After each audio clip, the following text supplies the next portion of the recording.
Salut! Aujourd'hui, on va parler de la colère, de la rancune et du pardon. L'idée de cette vidéo, elle m'est venue d'un thread Twitter que j'ai trouvé super intéressant, qui a été écrit par quelqu'un que je suis. Et je l'ai trouvé super pertinent. Du coup, je vous le mets en description, si ça vous intéresse. Mais ouais, ça m'a fait pas mal réfléchir, ça m'a fait avoir pas mal de réalisations sur moi-même, et je me suis dit que ça pourrait être intéressant de tout documenter ici, et de peut-être démarrer une discussion à mon échelle. La raison pour laquelle je fais cette vidéo, c'est que je suis colérique et très rancunière. Ouais. Je passe d'ailleurs mon temps à dire que le fait que je m'appelle Clémence est un énorme piège et une vaste blague en fait. Parce que je suis super rancunière, je ne pardonne pas. De manière générale, je ne pardonne pas. Et quand j'ai commencé à faire un travail sur moi-même, depuis maintenant 4-5 ans, je me suis dit que une des conséquences du coup du fait de commencer à travailler sur moi-même, apprendre à me connaître et à régler certaines choses, ça serait que je finirais par m'éloigner de ces traits de caractère qui sont quand même pas mal perçus comme négatifs, et en fait, pas du tout. Pas du tout. C'est même le contraire, en fait. Je reste quelqu'un qui se met en colère assez facilement et qui a beaucoup de mal à pardonner. Mais maintenant, je comprends. Au moins, je comprends d'où ça vient. Je sais mettre un doigt sur d'où ça vient, comment ça fonctionne et pourquoi je peux faire la paix avec. Et voilà pourquoi je me retrouve aujourd'hui à essayer de faire une vidéo qui va viser peut-être à réhabiliter les sentiments que sont la colère et la rancune. Donc voilà, je vais essayer d'avoir le propos le plus structuré possible, je garantis rien. J'ai mes notes ici, et une ébauche de plan. Dans un premier temps, j'aimerais bien revenir sur ce que je considère être la genèse de ma colère et de ma rancune, pourquoi je suis comme ça. Ensuite, ce que je comprends du fonctionnement de ma colère et ma rancune, comment ça fonctionne au quotidien chez moi, et ensuite, dans une dernière partie, comment je compte vivre avec, maintenant que je comprends comment ça fonctionne. Évidemment, avant de commencer, je tiens à préciser que tout ce que je vais exprimer, c'est juste ma vie et mon opinion. Vous avez le droit de pas être d'accord, c'est ok, promis. Et aussi que je vais aborder pas mal de concepts, que ce soit au niveau du racisme, du féminisme, etc. Je vais pas avoir le temps de les définir. Je vous invite à aller chercher tous les renseignements nécessaires par vous-même, et au pire, on s'en parle dans les commentaires. C'est parti. D'où viennent ma colère et ma rancune? La réponse rapide, ça serait de qui je suis, évidemment. Mais si on creuse un peu plus profondément, ça vient du contexte de ma vie, en fait, du cadre dans lequel j'ai évolué depuis mes plus jeunes années, du fait que voilà, je suis une jeune femme noire, élevée dans des milieux majoritairement blancs, étant souvent la seule femme noire des espaces que je fréquentais. Le fait que je suis aussi l'aînée de ma fratrie et que je suis aussi très introvertie et définie comme HPI, surdouée, je sais pas, bref. Un premier aspect de tout ça, c'est ma socialisation en tant que meuf. Je vous apprends rien si je vous dis que notre socialisation en tant qu'enfant et même personne est très genrée. En tout cas, elle l'était quand je suis née dans les années 90, n'est-ce pas? Et je me suis rendu compte, j'ai réalisé que ouais, en tant que fille, en fait, dès un âge quand même très jeune, on te conditionne à réprimer tes émotions négatives, dont la colère. Et on t'encourage, d'un autre côté, à éprouver de l'empathie, de la compréhension pour les autres, de s'intéresser aux émotions d'autrui, de régler les conflits, d'apaiser les gens et surtout les garçons de ton entourage, et très souvent au détriment de toi-même en fait. Et en fait, comment on fait ça? C'est simple, on te fait comprendre que si tu ne joues pas le jeu, si tu ne fais pas ça, tu vas finir seul. On agite la solitude comme menace de punition. En fait, si tu ne respectes pas les règles et si tu ne veux pas rentrer dans le moule et avoir le pardon facile, passer à autre chose, etc. Et on te fait comprendre que c'est une mauvaise chose, on te fait comprendre que être seul, c'est le pire truc qui peut t'arriver. Quand je dis être seul, c'est ne pas finir dans une relation hétéro avec un mec. On te bombarde dans la pop culture d'exemples de femmes qui n'ont pas joué ce jeu, du coup, qui ne sont pas douces, qui ne sont pas attentives, qui ne sont pas pleines d'empathie, qui peuvent avoir de la rancune et des choses non résolues. Et on les présente comme étant méchantes, en fait. On les présente comme étant seules et on les présente comme étant aigries. Et on te dit que voilà, si tu veux avoir une vie riche et digne d'être vécue, c'est pas ça que tu dois faire. Toi, tu dois être dans le pardon, dans l'empathie, etc. Et c'est facile en tant que meuf, en fait, quand t'es toute jeune, d'intégrer ces exemples-là et te dire « Ah ouais, chaud, je ne veux pas finir comme ça. Et de te dire « Bah ok, je vais réprimer ma colère. Elle ne va nulle part, elle reste au fond de moi, elle se transforme en bile, elle se transforme en rancune, elle se transforme en aigreur. Mais on m'a dit que je ne pouvais pas exprimer ça, on m'a dit que la colère des autres était plus importante, bah...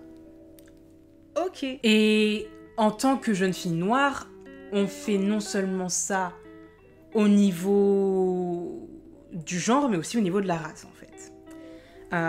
Y a pas mal de stéréotypes qui s'imbriquent, qui des fois se contredisent, mais qui finissent quand même par arriver au même résultat, et qui font que, voilà, on réprime ta colère, on t'encourage au pardon, on te dit que tu peux encaisser n'importe quoi sans broncher, et que si tu bronches, c'est toi qui perds. On lie la colère à quelque chose de très négatif. C'est ce que je disais déjà dans mon point précédent. On la lie à pas mal de choses. On la lie à une perte de contrôle, on la lie à de la vulgarité, on la lie à un manque d'élégance, on lie la colère à beaucoup de choses qui souvent n'ont aucun rapport avec le truc. Et spécifiquement, je trouve, en tant que personne noire, on fait un rapport, en fait, qui n'a pour moi vraiment pas lieu d'être, entre la colère et un manque, voire une absence de dignité. Exemple. Si vous êtes noir, je suis à peu près sûre que ça a résonné avec vous, en tout cas j'espère. Je pense que, surtout là, avec tous les réseaux sociaux et le fait qu'on soit bombardé de ce genre de vidéos H24, essayez de vous souvenir de la dernière vidéo que vous avez vue, où une personne noire est confrontée à des actes ou des paroles racistes. Et où cette personne, au lieu de péter un câble à juste titre et à remettre la personne raciste à sa place, à essayer de calmer le jeu, s'est exprimé avec calme, sans élever la voix, sans que ça en vienne aux mains, en étant posé dans ses mots, en expliquant les choses clairement et en ne rentrant pas dans le jeu de la personne raciste. Est-ce que dans les commentaires de ces vidéos, les premiers trucs qu'on dit, c'est pas que cette personne devrait être louée pour son calme, cette personne devrait être louée pour sa réaction, cette personne devrait être louée pour avoir été digne, pour avoir su rester digne face à cette indignité, face à cet acte ou ces paroles racistes. Ça me pose un énorme problème. Parce que déjà, ça met la responsabilité de la gestion de cet acte raciste sur la victime, et pas sur la personne qui a perpétré l'acte ou qui a prononcé les paroles. Donc déjà, c'est absolument détestable comme façon de penser. Et aussi, ça nous fait culpabiliser, en fait. Et ça nous donne, en gros, on nous donne la manière correcte, entre gros guillemets, de réagir à ce genre d'actes, qui vont du coup se dérouler tout au long de notre vie. Mais voilà, on te dit pendant toute ta vie, si tu veux qu'on soit de ton côté, si tu veux qu'on accorde une quelconque importance à ce que tu dois dire, tu ne dois pas te mettre en colère. Quelle que soit la dinguerie qu'on vient de te dire ou qu'on vient de te faire, qui n'est absolument pas justifiée, parce que oui, le racisme n'est jamais justifié, surprise, il faut pas que tu te mettes en colère. N'importe quelle autre personne sensée, si ça n'avait pas été un acte raciste, etc., peut-être que on aurait pu passer l'éponge, mais c'est toi, tu es qu'une personne noire, tu viens de subir un acte raciste, tu te mets pas en colère, sinon t'as perdu, en fait. Sinon t'auras l'opinion publique contre toi, sinon on va dire que voilà, toute ta réaction déteint sur ta communauté, parce qu'évidemment les personnes noires sont un monolithe, n'est-ce pas ? C'est du tone policing en fait, on te dit comment réagir à quelque chose que tu viens de subir et que tu n'aurais jamais dû subir en fait. On te dit que ta colère n'est pas appropriée, n'est pas une réaction appropriée à ce que tu viens de vivre. Ça, du coup, je l'ai eu. On m'a très, très souvent dit comment réagir, en fait, à ce que je subissais comme actes et paroles racistes depuis mon plus jeune âge. Parce que, voilà, il fallait que je reste digne, il fallait que je garde la tête haute, il fallait pas que je m'abaisse au niveau du raciste, comme si il y avait une quelconque équivalence entre la colère que je peux ressentir par rapport au racisme et un raciste. Comme si il pouvait jamais y avoir la moindre échelle de valeur, comme si ça pouvait être un jour comparable, ce qui n'est pas le cas. Et donc on m'a confrontée à ça, plus du coup, le fait que ce tone policing et toute cette gestion de la colère qu'on m'impose soit... décuplé par le prisme du coup de ma race et de mon genre. Parce que jusqu'aux dernières nouvelles, je suis pas femme en semaine A, noire en semaine B, je suis les deux tout le temps en même temps. Et du coup, il y a d'autres choses qui s'ajoutent à ça en fait. On me confronte au stéréotype de la strong black woman et de la angry black woman. On me considère du coup comme plus solide. Et on considère que voilà, je suis forte, je suis pas... aussi délicate, je suis pas aussi fragile que mes pères non noirs, que du coup j'ai besoin de moins d'égards, de moins de respect, de moins d'excuses, que je peux encaisser tout ce qu'on peut me balancer sans jamais broncher. Et quand les rares fois où je craque ou je cède, bah en général on ne me prend pas au sérieux ou on reprime ma colère, en fait on me la fait regretter. Du coup, à tout ce tone policing, il y a pas mal de gaslighting, pas mal d'émotions qui ne sont pas prises au sérieux. Voilà, on me dit que ma colère n'est pas légitime, que de toute façon c'est dans mon ADN apparemment de m'énerver pour le moindre petit truc sans aucune raison valable, n'est-ce pas? Il y a aussi le fait que j'ai pu voir très tôt ma colère ne valait pas celle de mes pères en fait. On m'a fait comprendre, voilà, en cas de conflit, en cas d'émotion négative, en cas d'expression de ma frustration, si je me mets en colère, j'ai perdu. Si je pleure, j'ai perdu. Surtout si je me mets en colère et que je fais pleurer une petite fille qui n'est pas noire, alors là, j'ai perdu direct. J'ai perdu direct. On me voit comme le monstre, comme la bête à abattre. Même si c'était moi qui étais lésée au départ et que je me suis mise en colère pour essayer de me faire respecter, c'est moi qui perds. On me voit comme automatiquement la méchante de l'histoire. Et ça a été le cas de mes 4-5 ans jusque... La dernière fois que ça m'est arrivé, 2018 ? Ouais, la timeline est cohérente. Donc voilà, c'est-à-dire qu'on me fait payer ma colère, en fait. On me fait payer ma colère, on me fait comprendre que ma colère est quelque chose de dangereux pour les autres. Moi, je peux vivre avec. On me laisse la gérer dans mon coin, mais si je l'exprime, même de la manière la plus saine possible, même de la manière la plus calme possible, même un murmure de ma part deviendra un cri pour les autres et je passerai pour quelqu'un de dangereux, d'agressif et qu'il faut silencier en fait. À tout ça évidemment, parce que c'est pas fini, s'ajoute le fait que j'ai un profil plutôt atypique. Je dis bien atypique, pas neuroatypique, ce sont des choses bien différentes. Voilà, le fait que je sois très solitaire, très introvertie, que j'ai du mal à relationner avec les gens... Voilà, le fait que j'ai été socialisée dans un contexte notamment scolaire qui était quand même assez compliqué, ce que j'explique dans ma vidéo sur le fait d'être HPI, ça m'a donné un sentiment en moi de déranger. Et c'était pas qu'une vue de mon esprit, on m'a fait sentir que je dérangeais en fait. Et j'avais pas forcément ce luxe de mettre en colère parce que on faisait déjà comprendre que le fait que j'existe dans les espaces où j'étais était déjà, selon la manière dont on le perçoit, un miracle ou une erreur. Que déjà, du coup, le fait que je sois là, c'était pas normal. Donc je pouvais pas non seulement exister dans ces espaces, mais en plus y prendre de la place et en exprimant de manière audible et présente ma colère. C'était pas possible. Du coup, ça m'a fait encore ravaler tout ce qu'on pouvait me faire subir.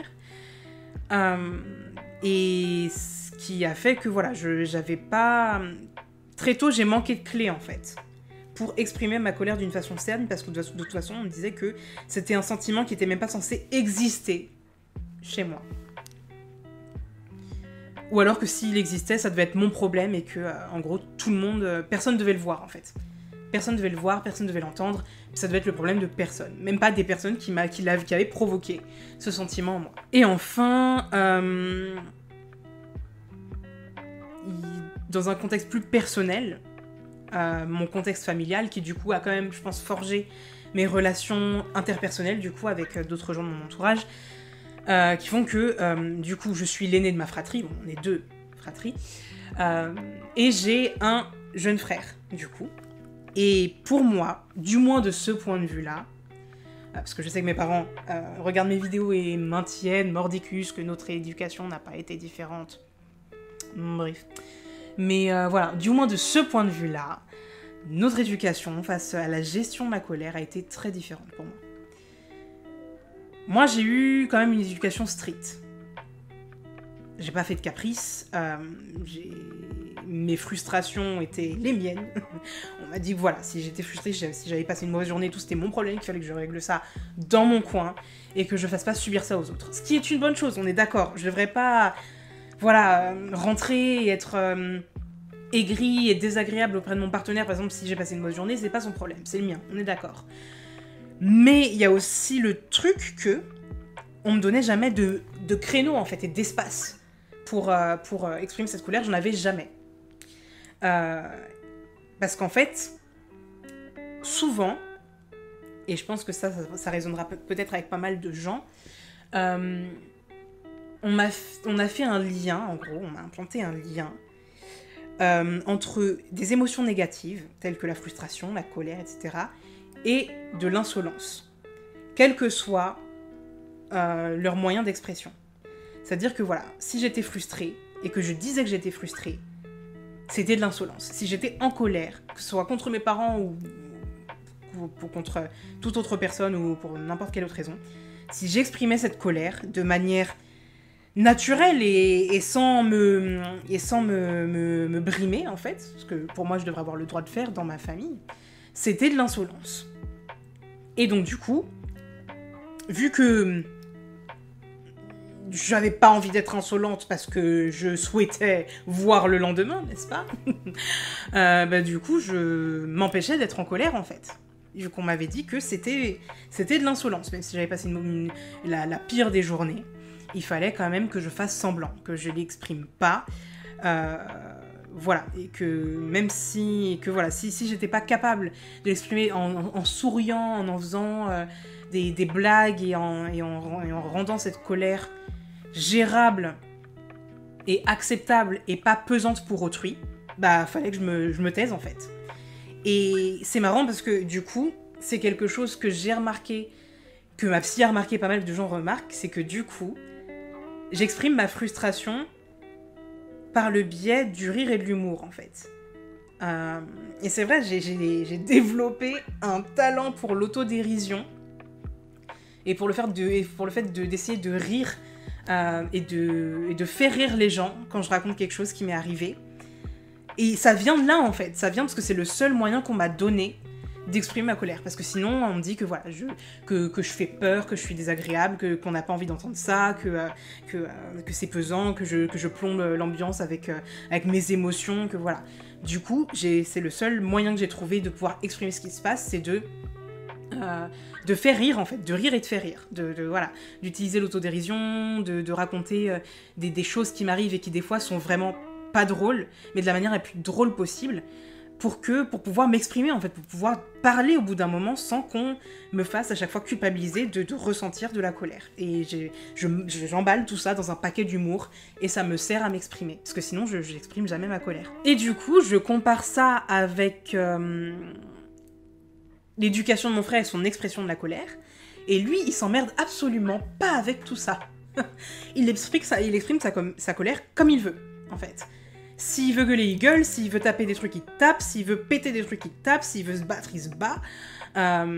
Et même si c'est désagréable, il n'y a pas eu beaucoup de résistance, en fait, à cette expression de la colère. Je pense qu'elle a été considérée comme plus normale pour lui, parce que c'est un mec.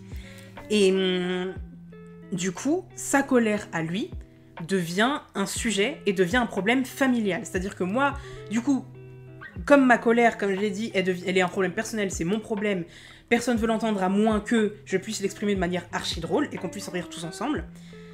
Lui, sa colère, du coup, il en fait le centre de l'attention de tout le monde. Il en fait le centre des discussions. Et s'il se met en colère, voilà, ça devient la mission des personnes présentes autour de lui, souvent en famille, de l'apaiser en fait, de l'apaiser, de chercher la raison de sa colère, d'essayer de lui trouver des solutions, d'essayer de le calmer pour que l'ambiance devienne moins pesante et que voilà quoi.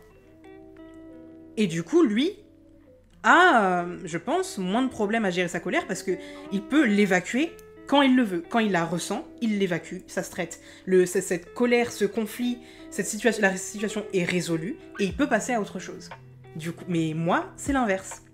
Moi, du coup, si je ressens quelque chose, il faut que je prenne le temps,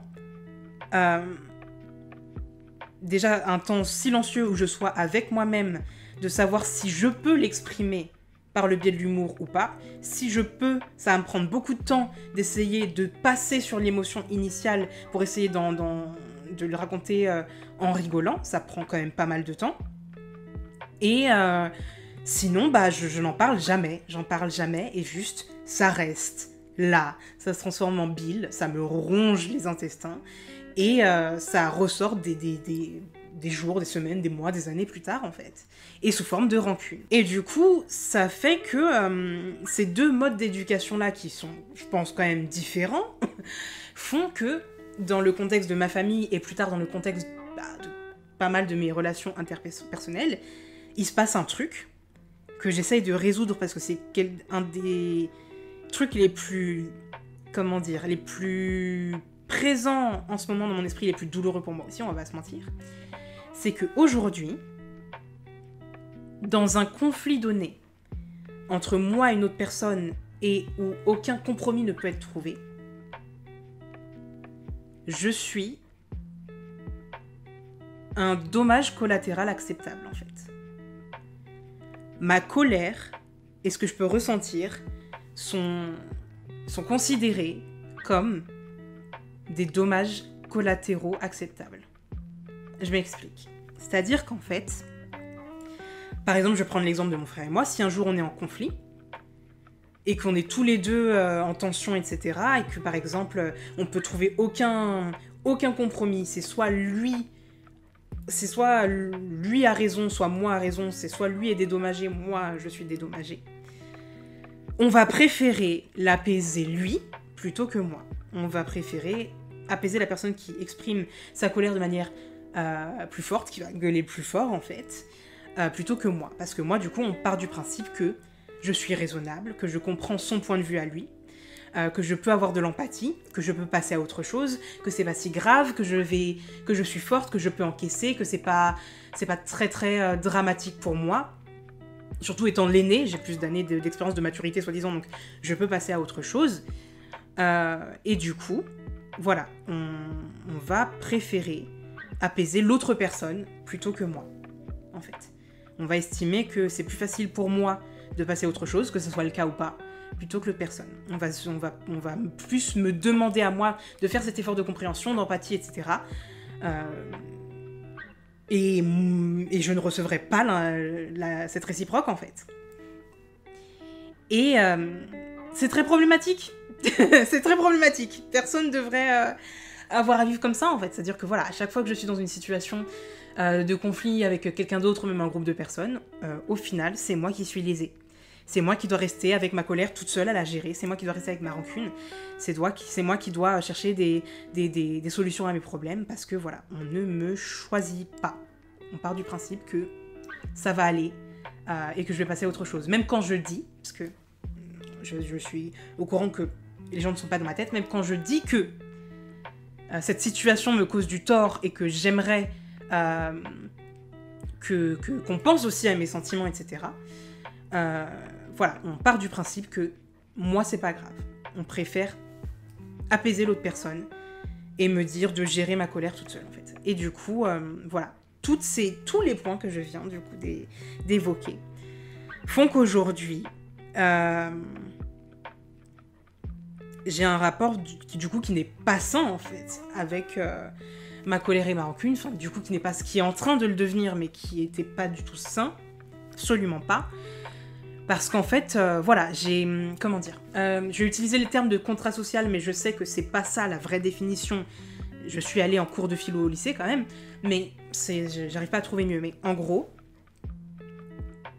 dès mon plus jeune âge et jusqu'à très récemment, j'étais sous l'impression, et personne m'a détrompé, hein, que en fait, le fait que je ne sois pas toute seule dans ma vie, le fait que j'ai des amis, le fait que j'arrive à former des relations avec autrui, reposait sur la condition que je signe un contrat social, en fait. Et ce contrat social était que je garde ma colère pour moi. Et que l'expression de ma colère et de ma frustration soit gérable et tolérable, et ignorable aussi, parce que c'est ça qui est facile, qu'elle soit facilement ignorable par autrui. Il y a d'autres choses aussi, par exemple, le contrat social, voilà, par exemple, en tant que petite fille noire minoritaire et tout dans une école, bah, par exemple, jusqu'à très récemment, je pensais que, voilà, en gros, s'il fallait que j'ai des amis, bah, il fallait, par exemple, que je me résigne à accepter, à tolérer des blagues racistes, par exemple. Par exemple, en tant que meuf, voilà, si je traînais dans un groupe de mecs, il fallait que, si je voulais les garder en tant qu'amis mecs, il fallait que je me résigne et que je signe ce contrat social intangible, en fait. Que, voilà, si je voulais les avoir dans ma vie, il fallait que je serre les dents à chaque fois que j'entends une blague misogyne. Et voilà, c'est toujours comme ça, sans brancher, sans rien dire et tout. C'était la condition. Pour moi, si j'arrivais, il fallait que je serre les dents, quel que soit ce qu'on me dise, pour ne pas finir seule, en fait, et pour que ma colère ne soit pas dangereuse, ne soit pas perçue comme une gêne pour autrui. Et parce que j'avais bien compris que si jamais j'exprime ma colère, on ne la gérerait pas. On s'embêterait pas à se demander si Clémence en a pas marre, si il faudrait pas arrêter. On s'embêterait pas, en fait. Entre le choix d'essayer de se faire pardonner auprès de moi, d'essayer de changer son comportement pour que je ne sois plus gênée, et le fait de me laisser tomber, le choix serait vite fait, en fait. Donc du coup, voilà, pendant la plupart de ma vie, j'ai signé ce contrat social, et je me suis résignée, en fait, à ce que la plupart de mes relations soient basées sur de l'irrespect, et que la condition pour que je ne sois pas toute seule soit que je ne dise rien, en fait. Et je souhaite ça à personne. Je souhaite ça à personne. Mais c'était comme ça, et j'apprends maintenant à me défaire de ça, en fait. Parce que voilà, j'ai compris maintenant que c'était pas le cas, que j'aurais pu avoir un choix, même s'il avait été dur, parce que c'est dur de faire ce choix, de se dire que ok, je resterai seule si vous pouvez pas me respecter. C'est dur de faire ça quand on a 5 ans, 8 ans, 11 ans. C'est dur, mais maintenant je suis capable de le faire. Donc du coup, j'essaye de revenir en arrière, d'essayer de me racheter auprès de la jeune fille que j'étais avant. Mais voilà, voilà mon contexte, en fait, le fait que ce qui a fait que je suis moi aujourd'hui, ce qui fait que j'exprime ma colère et que je suis aussi rancunière, voilà ce qui fait que j'exprime tout ça comme ça, en fait. Comment fonctionne ma colère et ma rancune? J'exprime pas ma colère de façon saine, j'y arrive pas, parce j'ai pas réussi à apprendre encore à l'exprimer de façon... Je fais des efforts colossaux pour essayer de le faire. J'ai l'impression que j'y arrive, j'espère en tout cas, mais je sais que j'ai encore beaucoup de travail. Mais en tout cas, jusqu'à très récemment, j'étais une bombe à retardement, en fait. J'étais un volcan.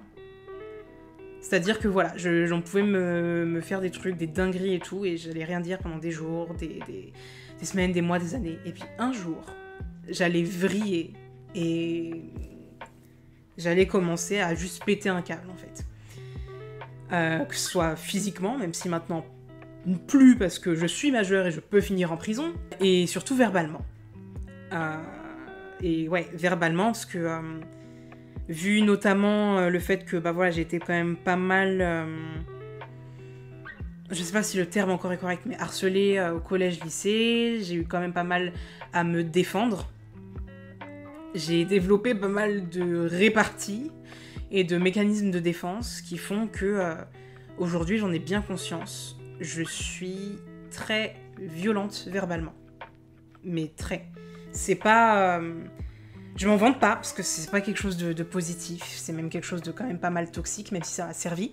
Ça a beaucoup servi, d'ailleurs, à me faire respecter à un moment donné. Mais il est temps pour moi de reposer ce bouclier-là, je pense. Mais ouais, je suis très, très, très violente verbalement. Vu que c'est le seul moyen pour moi d'exprimer ma colère et qu'en général, ça fait des semaines que je me retiens. En général, quand je finis par craquer, je parle une fois. Et ça suffit pour faire péter les choses, clairement. J'hésite pas à viser la carotide, je vise pas à viser les points faibles et les trucs les plus sombres que je connaisse chez la personne en face. Et c'est pas... En général, je rentre dans le lard. Verbalement, j'ai très peu de pitié, en fait. Et très honnêtement, je le regrette. Je regrette jamais, en fait. J'ai jamais regretté d'avoir agressé verbalement, en fait, les personnes contre qui j'ai pété des câbles. Parce que ça fait tellement longtemps que je me retenais de le dire. Et j'en avais tellement marre, en fait, de pouvoir rien dire et de ronger mon frein, etc. Et il y a aussi le fait que moi, contrairement, par exemple, aux personnes qui peuvent dire des choses sous le coup de la colère et ensuite les regretter ensuite, ce que je dis sous le coup de la colère, je le pense, en fait. Peut-être que je vais le dire de manière plus violente que si j'appréciais la personne et que je voulais juste la poser pour lui faire part de quelque chose qui me frustre et que j'aimerais bien qu'on règle. Je vais peut-être l'exprimer de manière très méchante, mais le fond, je le pense, en fait. Et c'est pour ça que j'ai jamais rien à retirer quand je suis en conflit avec quelqu'un. Parce que même après, quand le conflit est passé, déjà, je pardonne pas, parce que à partir rancunière, mais je m'excuse pas, en fait, parce que je sais que c'est vrai, et je sais qu'en tout cas, je le pense. Et j'ai aucun regret. Donc c'est ce qui fait que... en général, les gens ont un peu peur de me mettre en colère. Ouais. Et je suis très très rancunière, c'est-à-dire que j'oublie pas grand-chose. J'ai une assez bonne mémoire, je me souviens des gens qui m'ont fait du tort. Je me souviens de ce qu'ils m'ont fait, et surtout, comment dire, j'ai une mémoire de ce point de vue-là qui est émotionnelle, en fait. Je peux pas me souvenir, je peux pas avoir la vidéo du truc qui joue, qui m'est arrivé jour après jour, mais je me souviens exactement de comment je me suis sentie sur ce moment. Et je sais que je ne veux plus jamais me sentir comme ça. Jamais. Du coup, c'est ce qui fait que je suis rancunière, en fait. À chaque fois que, par exemple, je vais revoir cette personne, à chaque fois que je vais lui reparler, à chaque fois que je vais la voir agir avec moi ou avec d'autres personnes, je vais me souvenir de sentiments et je vais me préserver en étant rancunière, en fait, en ne passant pas l'éponge. Et c'est ça, en fait, pour moi, ça me sert à ça. L'utilité de ces sentiments, c'est ça. C'est ma colère et ma rancune, comment dire, me servent de mécanisme de défense et de bouclier, en fait. C'est les seules armes que j'ai, c'est tout ce qui me reste, en fait.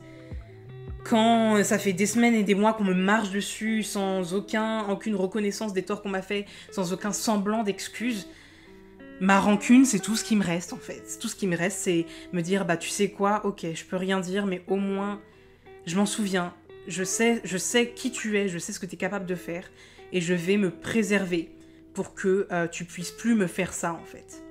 Et si ça veut dire t'écarter de ma vie pour que tu ne puisses plus jamais me voir, plus jamais potentiellement me faire ça, et ne pas attendre que tu changes et que tu comprennes le mal que tu me fais, c'est pas grave. C'est comme ça que je me défends, en fait. C'est un réflexe de lutte que j'ai contre les injonctions au pardon, à passer à autre chose, toujours passer à autre chose. Non, c'est pas... Ce que les gens, j'ai l'impression, ont tendance à oublier, c'est que c'est pas tout qui est excusable, en fait. C'est pas tout qu'on peut pardonner. C'est pas tout qu'on peut... on peut pas passer l'éponge sur tout, en fait. Et moi, j'ai le droit d'avoir mes limites qui ne sont pas les mêmes pour les autres, en fait. Et puis, si on ne les respecte pas, j'ai le droit de mettre en place des conséquences, en fait. J'ai le droit. Il y a aussi, du coup, l'autre penchant de la rancune, qui est le pardon. Et c'est ça qui a été la grande révélation que j'ai eue au cours de ces dernières semaines. C'est que... je sais pas si vous savez qu'il y a des langages de l'amour, par lesquels, du coup, on exprime la manière dont on veut être aimé. Mais il y a aussi les langages du pardon. ce dont on a besoin, de ce qu'on a besoin d'entendre et de voir, etc., pour pardonner quelqu'un. Il y a un test qui existe, que j'ai fait et que je vous mettrai en description si ça vous intéresse. Mais du coup, moi, je sais que mes langages du pardon, il me faut en fait que déjà la personne reconnaisse ses torts, sans ambiguïté, sans essayer de reporter le blâme sur quelqu'un d'autre, sur moi, etc. Reconnaisse pleinement ses torts et me rétribue, en fait, me donne une rétribution, se fasse pardonner, fasse quelque chose de tangible et concret pour se faire pardonner ou au moins exprimer le fait que c'est pas des paroles en l'air et qu'elle veut vraiment se faire pardonner. J'ai besoin de ça, en fait. Et en fait, c'est ça. Ça a été ça ma plus grande révélation. Par exemple, je vais prendre plusieurs exemples. Si par exemple j'invite une pote chez moi, elle pète un vase auquel je tenais énormément, soit parce qu'il était cher, soit parce que c'était quelque chose qui était dans ma famille, etc. Moi, ce que j'attendrais comme excuse, ça serait que mon amie reconnaisse ce qu'elle a fait, que voilà, elle a pété le vase, elle reconnaisse que ce vase était important pour moi, et que c'est pas juste un vase random, qu'elle regrette, et qu'elle me propose voilà, de se rattraper, soit, je sais pas, essayer de contribuer à ce que je rachète un vase, soit, je sais pas, quelque chose, mais pas juste un désolé. Ça, c'est absolument inacceptable pour moi, en fait. Et c'est c'est la plus grosse révélation. J'ai eu un moment ampoule, en fait. Quand je me suis rendu compte de ça, c'est qu'en fait, on dit que je suis rancunière, mais pour moi, la rancune, ça vient d'un conflit non résolu, en fait. Ça vient d'une colère qui n'a pas eu de résolution. Ça vient d'une colère qui n'a pas eu de porte de sortie, qui n'a pas eu de dédommagement, qui n'a pas eu d'excuse, qui n'a rien eu. Et c'est mon cas, en fait. Je suis rancunière parce que la plupart du temps, les gens ne s'excusent pas quand ils me font du tort. Ça a l'air super évident comme ça, mais ça m'a pris des années, en fait, à réaliser, parce qu'on me disait tellement que je pétais des câbles pour rien, que j'étais rancunière pour rien, que je m'énervais pour rien, que j'en voulais aux gens pour rien, qu'il fallait que je passe à autre chose, que voilà. Et en fait, je me suis rendu compte que on me demandait d'entamer un processus de pardon et de guérison, entre guillemets, sans aucune base, en fait, sans rien du tout, toute seule. Voilà. Par exemple, voilà, comme si on m'avait blessée, et qu'on me disait, voilà, meuf, cicatrice toute seule, t'as besoin de rien, en fait. Tu t'es pas blessée, c'est pas très grave et tout. Au pire, voilà, cicatrice toute seule, sans me donner, voilà, sans rien me donner pour aider à ma guérison, et pas pour la plaie que j'ai, commence à gangréner, à pourrir, en fait. Sauf que je ne suis pas Wolverine, en fait. C'est la même chose. On m'a demandé souvent, très souvent, presque tout le temps, de commencer ce processus de pardon et d'oubli sans rien, en fait, sur la base de rien du tout, sur la base de fais-le parce que ça nous arrange, fais-le parce qu'on peut pas entendre ta colère, en fait, fais-le parce que ta colère nous dérange, fais-le parce qu'on a quand même besoin de toi et que c'est chiant si on sent que tu nous en veux quand même, quoi. Et c'est ça en fait, c'est ce qui m'a le plus frappé, c'est parce qu'en fait, la plupart des choses qu'on faisait après m'avoir fait du tort, c'est ça, pour moi, ça compte pas comme des excuses, et je suis à peu près sûre que pour personne, ça compte comme des excuses, en fait. Par exemple, je sais pas, le fait de me proposer à manger après m'avoir fait du tort, c'est pas une excuse, le fait de laisser passer du temps et revenir vers moi comme si c'était rien passé, c'est pas une excuse, le fait de m'offrir un truc aussi cher soit-il, c'est pas une excuse en fait, parce que ça n'a rien à voir avec ce qui s'est passé. Le fait de me lâcher un désolé parce que l'ambiance est lourde et parce que tu te sens coupable, c'est pour apaiser ta conscience, c'est pas des excuses. Le fait de s'énerver quand j'accepte pas des excuses ou quand je passe pas à autre chose moi-même, c'est clairement pas des excuses. Voilà. Voilà, s'éloigner de moi pendant quelques minutes et ensuite revenir vers moi comme si de rien n'était, c'est pas des excuses. Voilà, c'est plein de trucs, plein de comportements qu'on a eu envers moi pour essayer d'enterrer ma colère et de la mettre sur le côté. Et ça suffit pas, en fait.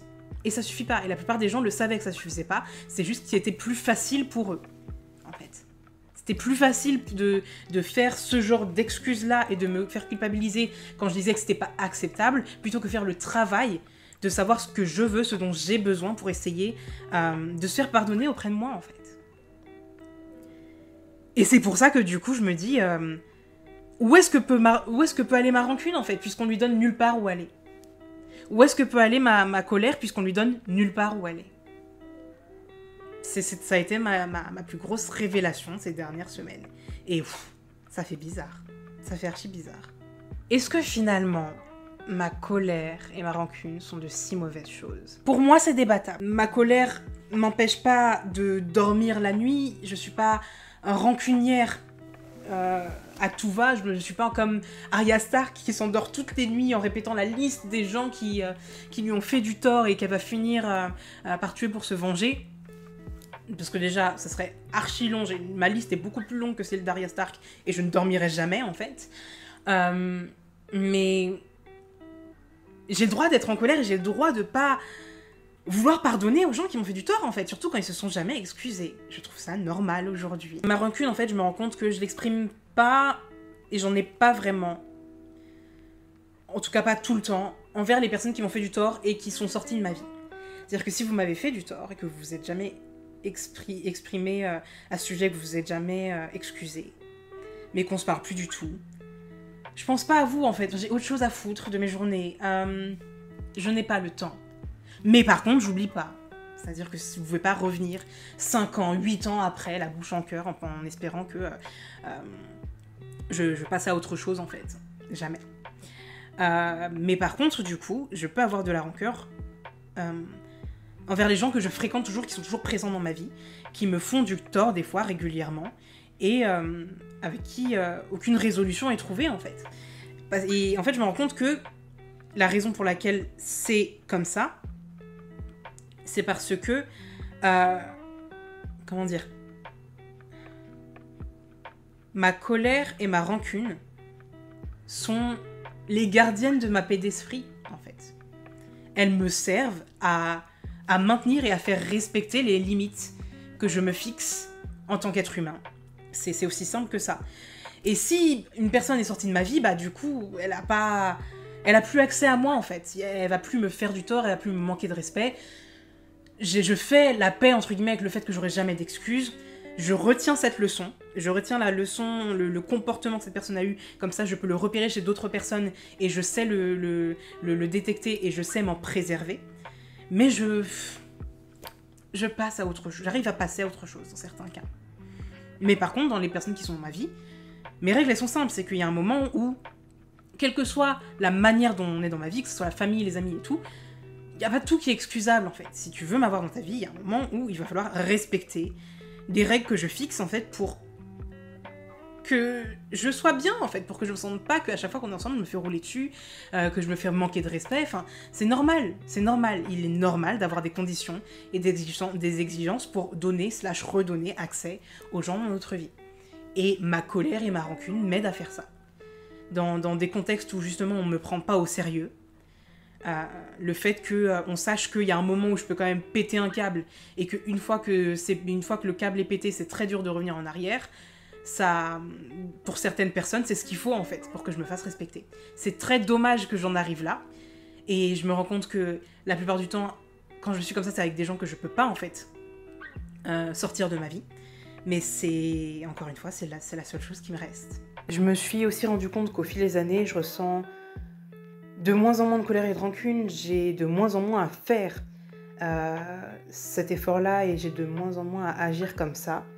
Et en fait, c'est pas dû à un changement de positionnement de ma part sur ces sentiments, c'est dû au fait que j'ai de plus en plus de gens dans ma vie qui respectent mes limites, en fait. Et que j'ai le choix de m'entourer de ces personnes et de ne plus subir des relations qui me font ressentir ces sentiments. Du coup, je suis quand même contente de ce point de vue-là que la vie, mon éducation et tout n'ait pas réussi à complètement éteindre ces sentiments en moi, parce que déjà, ils m'ont aidé à surmonter pas mal de choses. Et je sais pas où j'en serais aujourd'hui si j'avais pas conservé autant, entre guillemets, de fougue, du coup, au niveau de ma rancune et ce que j'estime qui m'est dû. Et ça m'a aussi servi de boussole, en fait, pour trouver les personnes que j'ai dans ma vie, aujourd'hui, avec lesquelles je me sens bien, alors que j'aurais pu me fier aux injonctions extérieures et rester dans des relations toxiques pour moi, sans jamais faire confiance à mon intuition, et toujours taire en fait ces alarmes qui résonnaient en moi, qui essayaient de me prévenir que les situations dans lesquelles j'étais, les relations dans lesquelles j'étais ne me convenaient pas. Voilà pourquoi je fais la paix, on va dire, avec ma colère et ma rancune. Et je vais pas m'en défaire parce que ça rend les gens inconfortables. Il faut bien que j'ai un moyen de me rendre justice puisque personne ne le fait à ma place. Il faut bien que j'ai un moyen de me préserver puisque personne ne le fait à ma place. C'est à ça que servent ma colère et ma rancune. Et c'est pour ça que j'ai pas l'intention de m'en défaire. C'est la fin de cette vidéo, j'espère qu'elle vous a plu. Je serais très intéressée de connaître votre propre rapport à votre colère et à votre rancune. N'hésitez pas à me dire tout ça dans les commentaires, je lirai ça avec grand intérêt. Si vous avez vu cette vidéo jusqu'au bout, déjà merci. Vous pouvez mettre l'emoji en colère qui jure, je vais le mettre ici. Vous verrez de quoi il s'agit. Si mon contenu vous plaît, vous pouvez mettre un pouce en l'air à cette vidéo, vous abonner, parce que mes stats me disent que la plupart du temps, les gens qui regardent mes vidéos ne sont pas abonnés. Vous pouvez me suivre sur Twitter, parce que c'est là que j'y passe le plus clair de mon temps. Me soutenir sur Utip, si vous en avez les moyens. Et c'est tout pour moi. Je vous dis à la prochaine. Salut!